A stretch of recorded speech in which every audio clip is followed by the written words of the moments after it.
What's up, everybody? Welcome to DFS by the Numbers. These are my Draftings MMA picks for UFC Fight Island 2, Joseph Benavidez versus Davison Figueiredo 2.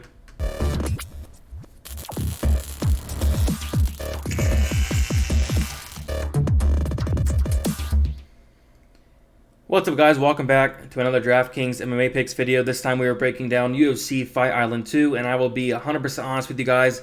This card is tough. But, I don't know what it is, but usually I do very good on these really tough cards. I feel like there are some spots to take advantage of here. And we're going to break it all down right now. Before we can start, if you guys can leave a like, also subscribe if you haven't yet, would really appreciate that.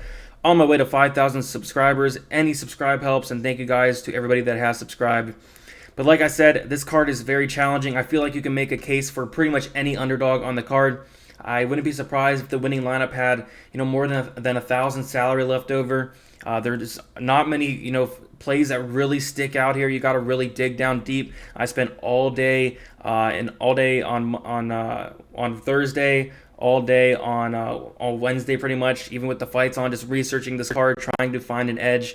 But yeah, this is going to be very, very challenging card, and I'm for a challenge for sure.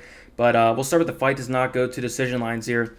Figueiredo Benavidez minus 215. Fight does not go to decision. This is obviously a fight you're going to want to target. Minus 215 is the best line that's going to end this at the distance. I will probably be close to 100% owned on this fight. Whether it's Figueiredo winning early or Benavidez winning late, I don't see this fight not ending up on the optimal lineup, especially on a card with not many finishes. Ibragimov versus Dolazzi, minus 195. Fight does not go to decision. I think this is going to be fight of the night. Ibragimov is someone who comes out here swinging with no regard to anything, bad cardio. If Dolazzi can weather the storm, I think he can take him late. But Ibragimov is very, very live in that early round, that early first round before he's going to gas out. Because this guy, if you haven't watched tape on him, go watch tape on him. Like, this guy he's pretty bad, honestly. But, he comes out there trying to take your head off. I've seen him throw like 30 strikes in 30 seconds in one of his fights and just gassed himself out. Like, this is going to be a fun fight. So it is a fight I'm targeting pretty heavily because I think there is going to be a finish there. Pantoja versus Askarov, plus 165. Fight does not go to decision. This is plus money to not go to the distance here, but I do think this is a very important fight to target here. There's going to be a lot of grappling. I think the winner of this fight is going to hit value. You got Askarov, a very good wrestler, but Pantoja, very good BJJ. I think he can get sweeps, reversals. I think he can even get takedowns for himself. So I think this is going to be very grappling heavy, and I think the winner is going to score well. That's why this is on here for pretty much for the fights to target. Pretty much one of the best fights to target there. Duffy Alvarez minus 105. Fight does not go to decision. Honestly, not going to target much of that fight. Maybe Duffy gets a knockout. Alvarez is more of a submission guy. Just don't see him submitting somebody like Duffy. Obviously, Duffy's the better fighter. He's a big favorite here, but just not really a fight I want to touch too much. Albazi versus Gordon, minus 105. Fight does not go to decision. Like, these guys are finishers. These guys are flyweights, and these guys are finishers. So I do think somebody's going to get finished. My lean is with Gordon, but I will play some Albazi as well. I think this fight's going to be pretty low owned. Nobody really knows these guys. And then, Gordon has been knocked out 3 times, I believe. Albazi's not really a striker, but he does have some power. I definitely think Gordon's the better fighter. We'll get into it more, but overall, I think this is a fight you are going to want to target here. So, core plays. Honestly, it was a struggle trying to find my favorite plays because, there really isn't much, but just went with what I'm comfortable with here. These are my 4 favorite plays so far. Davison Figueiredo, 9,000. I like him to win this fight. I like him to land that early shot on Benavidez. We saw in the last fight, Figueiredo has insane power. Figueiredo has hit value in all of his wins except one, I believe, on DraftKings. In that fight, he didn't really land much. But in this fight, I do think he's going to get the knockout. Benavidez is getting up there in age. But on the flip side of things, you are going to want to play both sides because if Figueiredo can't get him out there, Benavidez is going to score well for sure for his price. Some concerns I have in this fight is I think Figueiredo, landed in Abu Dhabi late, or maybe hasn't landed yet. I think they said either Thursday or Friday he's going to get there, if I'm not mistaken, which that's not really a good sign there. So I don't know. We'll have to look into it. We'll have to see the weigh-ins. The weigh-ins are going to be very, very important, and I'm going to be doing a live video Friday evening at 7 p.m. Eastern Time, as always, and the weigh-ins are going to be extremely important for this fight. It's really going to determine how much Figueiredo I do play, because I'm not too convinced he makes weight. I don't know. We'll have to see, though. Alexander Pantoja, 8,800. I really like him to win this fight. He has the striking advantage. This guy hits hard. He has a very, very nice pace. He has extremely good BJJ, a very good ground game. Going against Askarov. Askarov's a very good wrestler. He went to a draw with Brandon Moreno. You know what? I think if Askarov takes Pantoja down, I think Pantoja will be fine. Get back up, maybe even get a sweep. I think Pantoja can land takedowns of his own. I just think he's the better fighter overall, and he's going to land a lot of volume here. So at 8,800, I think he can hit value. I think there's going to be a lot of scrambles, a lot of reversal sweeps, and those add up in points. So I like Pantoja quite a bit. Mark Diakese, 8,500. Not much of a finisher, but I can possibly see a finisher. This is more of a safe play. I really like him to win this fight. He's really, he struggled for a little bit. He's won 2 in a row here.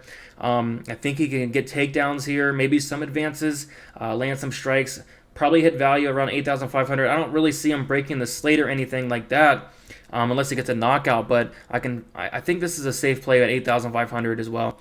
Roman Dolidze, 8,900. This is more of a upside play. It's not really the safest play in the world, but this guy hits very hard. He's a beast. The only worry I have is it looks like he's a good chin, but he hasn't fought since 2018, so that layoff could be a little concerning. But overall, if his chin holds up in that first round, he survives the early storm. I see him getting a knockout, maybe late in that first round or second round. I think this is going to finish, but maybe even wins a decision. But I think there's going to be a lot of volume in this fight, and I think he'll be on the right side of this win. And if he is, I think he's going to be on the optimal lineup because, like I said, this fight has potential to be fight of the night here. So this is more so Dolidze is more of an upside play, and he has a bunch of upside here.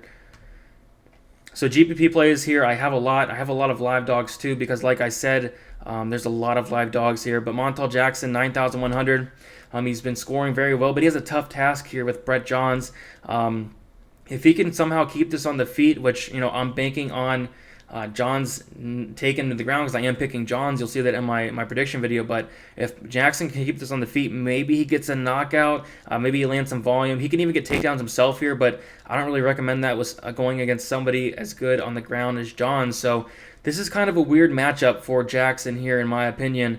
He needs to stay off the ground and stay out of trouble. Like I've seen Jackson's back get taken before by Simone, and if his back gets taken by Johns, I think he's going to go to sleep here. So don't really like Jackson to win this fight. I'm picking Johns, but if Jackson can keep this on the feet, maybe he can land a knockout. And he does score high, but he's taken a huge step up in competition here, going from Felipe Caloris to Brett Johns. It's a huge step up, so I'm kind of worried about that. So I'll probably be a little bit underweight on Jackson. I feel like Jackson's going to be a very popular play, though, but I am picking Johns to win. Sergey Spivak, 8,400. This is a heavyweight fight. I think he's the better fighter in this fight. I think he can get takedowns, maybe find a sub. It's really hard trusting Sergey Spivak. He's one of those guys, just like last week. It was really hard trusting Tim Elliott, but we kind of got to in this spot. There's not much. Heavyweight fight right in the mid-range. He doesn't really have knockout power, but he does have good takedowns. We've seen him dominate Tai Tuivasa, and I think I can see another performance, something like that happening here. Maybe getting takedowns and advances and maybe finding the submission. Grant Dawson, 9,200. Another tough matchup for this guy, and he's a big favorite going against Nad Narimani. Nad's a very, very good wrestler, and I don't know if Dawson's going to have success taking him down.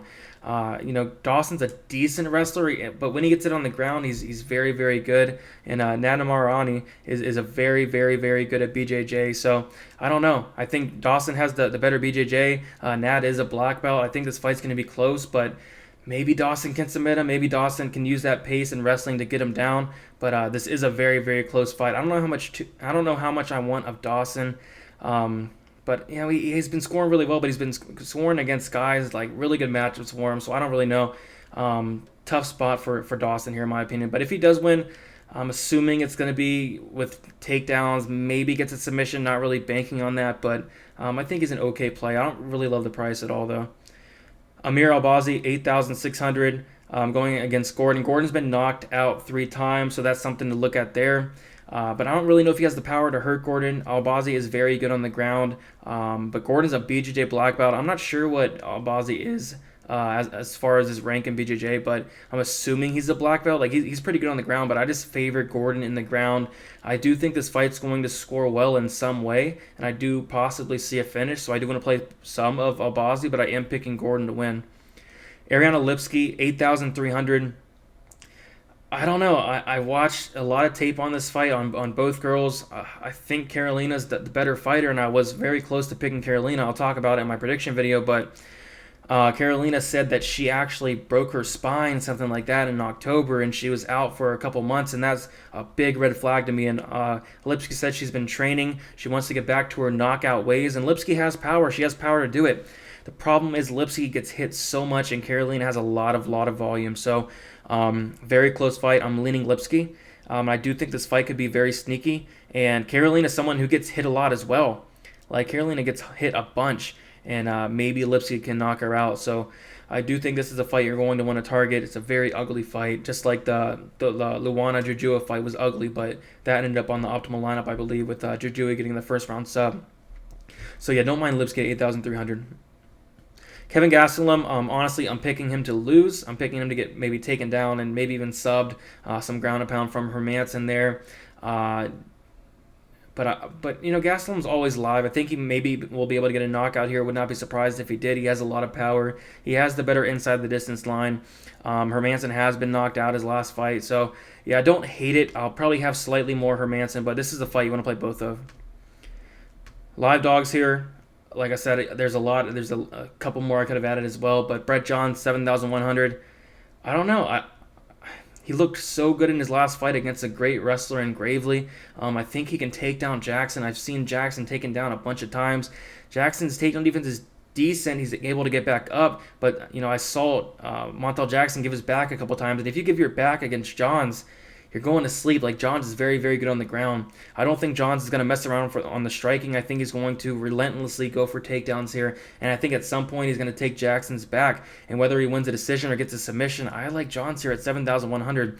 And a lot of people are with me. I see a lot of people betting Brett Johns, and that kind of worries me. But just watching the tape, I think it's a bad sign getting your back taken, seeing Jackson's back taken. If Johns gets on Jackson's back, I really think Johns can finish the fight there. So I like Johns at 7,100 for the takedown upside, for the advance upside, and I think he could win the fight as well.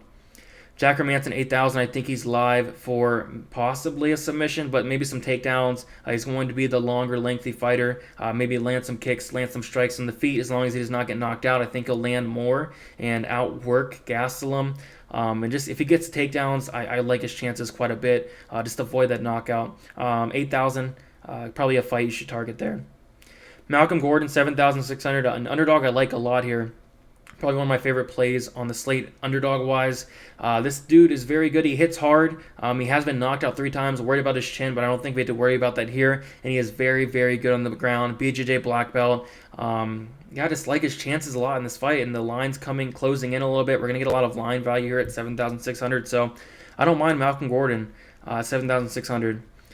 Kadis Ibragimov, 7,300. He's going to come out here. He's going to try to end the fight in the first round. That's the kind of play we want to target on DraftKings. So I'll have some of them. I think he loses, but this guy's very bad. All he does is wing crazy, crazy punches. Maybe it lands. Maybe he gets the knockout. But if not, he's going to gas out, and he's going to either lose a decision or get finished. Luana Carolina, 7,900. Like I said earlier, Lipski gets hit a ton. And Carolina has a lot of volume. I think Carolina landed, I want to say like 111 strikes, something like that, against Priscilla Ketchup-Beating. And of course, that's Priscilla Ketchup-Beating, but still, she throws a lot of volume. She has a really good tie clinch. I actually liked her to win this fight until I heard the news of the injury of Carolina. Kind of swayed me off of her a little bit. But she's a fine play, and I think if she does win, she's going to be optimal because she is going to have a lot of volume. Askarov, 7,300. Touched on it a little bit. This is a fight that I think whoever wins is going to end up on the optimal lineup. Going to be a lot of takedowns, especially if Askarov wins. There's going to be a lot of takedowns, maybe some advances, maybe lots of volume as well. So I do see Askarov being on the winning lineup if he can get the victory. I don't think he does, but it's for sure possible. So pump plays, Joseph Benavidez, 7,200. I think that price is an absolute steal for Joseph Benavidez. I am picking him to lose, but I can for sure see a situation where he does weather that early storm and ends up coming back late. 7,200. He scored 100 points in his last 3 wins, so for sure in a 5-round fight he's going to smash value there. And if Benavidez wins, he's going to be on the optimal lineup. Now Narimani, 7,000. Like I said earlier, I think this is a decent matchup for him. He's the better striker on the feet. Grant Dawson's striking is absolutely awful, and if he can stuff the takedowns on Grant Dawson, because they're going to be coming, and Narimani's a very, very good wrestler, and he has good takedown defense as well. I think he's going to have a lot of success on the feet, but it is a tough task for Narimani. I am actually picking him to win as well, so at 7,000, maybe he can knock out Dawson. Dawson has been knocked out before by some elbows. I don't know. I think he has a good shot to win here. Stuff those takedowns. He's obviously way better on the feet, but Dawson is a young and up-and-coming fighter, so I think it's a very close fight. So fades, only one so far. I was kind of leaning towards fading Joe Duffy, but I'll probably end up playing some Duffy because I like the matchup for him. But Arman Tsarukyan, 8,700, just a tough matchup to score points. And this is someone who doesn't really get finishes. He doesn't really, throw a lot of volume. But I think he wins, but I just don't think he scores enough to end up on the optimal lineup. Don't see him getting a finish. Don't see him getting multiple takedowns. If he does, he's probably going to get submitted by Ramos there. So I see him just a lot of holding Ramos up against the cage. Maybe he takes him down, but he needs to stay safe, and so he does not get submitted by Ramos. So probably not going to play any Tsarukyan, probably 3% at most there. All right, guys, that's about it. Make sure you guys become a member of my Patreon. It's in the link, and you get full access to my statistical model, my premium projections, my GPP lineup percentages, my premium breakdown and strategy video, and my DraftKings article as well. Had about, I want to say 35 people sign up in the past week, so thank you guys so much for that. It really helps me out. I put a lot of work into this. I probably spent from 9 a.m. to it's like 2 a.m. right now just researching these fights because this is a very tough card. I want to make sure I have a decent edge on all my picks here. So make sure you guys check out my other videos. Put out a prediction video there as well. Make sure you guys give this video a like. Also subscribe if you haven't yet. Really helps me out a lot. And then I am going live at 7 p.m. Eastern Time. Come in, hang out, ask questions. I'm going to be doing more research tomorrow as well, so I'll definitely be ready. Share some bets with you guys. Had a very, very good night of betting on Wednesday's card. Hopefully we keep that going as well. And with that said, really looking forward to this card, and let's win some money.